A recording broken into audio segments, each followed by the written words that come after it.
အားလုံးပဲမင်္ဂလာပါကျွန်တော်ဒီနေ့ဆွေးနွေးမယ့်အကြောင်းအရာကတော့ဒီပေါ့နော်ကျွန်တော်တို့ AI ဟာကျောင်းသားတွေအတွက်ပေါ့နော်ဖန်တီးနိုင်မှုစွမ်းအားတွေစဉ်းစားတွေးခေါ်မှုတွေကြာဆင်းသွားနိုင်လားဆိုတော့စိုးရိမ်စိတ်တွေအကြောင်းကိုဆွေးနွေးသွားမှာဖြစ်ပါတယ်အဲ့တော့ကျွန်တော်ပထမဆုံးအနေနဲ့ပြောချင်တာကတော့ AI ဟာ tools ခုဖြစ်ပါတယ်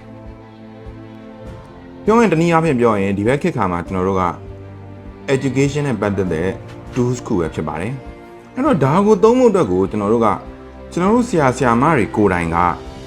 တည်တည်ချာချာစနစ်တကျလမ်းညွှန်ပေးထားခြင်းအပြင်စောစောကစိုးရိမ်စိတ်တွေဟာလုံးဝမရှိနိုင်တော့ပါဘူး။ဘာကြောင့်ဒီလိုပြောရလဲဆိုရင်ဥပမာကျွန်တော်တို့ကကလေးတစ်ယောက်ကိုလေ့ကျင့်ခန်းတစ်ခုပေးလိုက်မယ်။အဲ့တော့ဒီလေ့ကျင့်ခန်းမှာသူ့အနေနဲ့ဆက်တွေးခေါ်တဲ့ကိစ္စတော်တော်များများကိုပေါ့နော်။သူ့အနေနဲ့က AI ကနေအချက်လက်တွေသွားပြီးရှာလို့ရတယ်။အဲ့ဒီအတွက်ကျွန်တော်တို့ကဗာပေးထားဖို့လိုတယ်ဆို outline ပေးထားဖို့လိုတယ်။အဲ့တော့ဆရာတယောက်အနေနဲ့ဒီ AI ကိုတပည့်တွေကိုရောဘယ်လိုအသုံးပြုရမလဲဆိုတဲ့အရာတွေကိုတေချာသင်ကြားပေးထားခြင်းအပြင်ကျွန်တော်တို့အဲ့ဒီပြဿနာတွေကိုရင်ဆိုင်နိုင်မှာဖြစ်ပါတယ်။အဲ့တော့သူပေးလာတဲ့အချက်လက်တွေရှိတယ်သူပေးလာတဲ့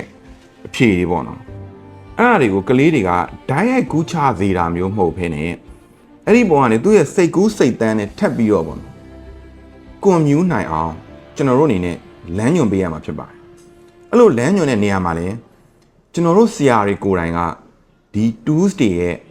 အခြေအနေကိုကောင်းကောင်းနားလည်သဘောပေါက်ထားပြီးတော့ကိုယ့်ရဲ့ကျောင်းသားကျောင်းသူတွေကိုတေချာသင်ပြထားဖို့လိုပါတယ်။အဲ့တော့ကျွန်တော်တို့ဆရာတွေကိုယ်တိုင်ကဒါကြီးကိုတေချာလေ့လာမထားရင်တော့ကျွန်တော်တို့အနေနဲ့ဟာကြံနေခဲ့မှာပဲဖြစ်ပါတယ်။အားလုံးကိုကျေးဇူးတင်ပါတယ်။ကျွန်တော်ကတော့တိုးမောင်မောင်ပဲဖြစ်ပါတယ်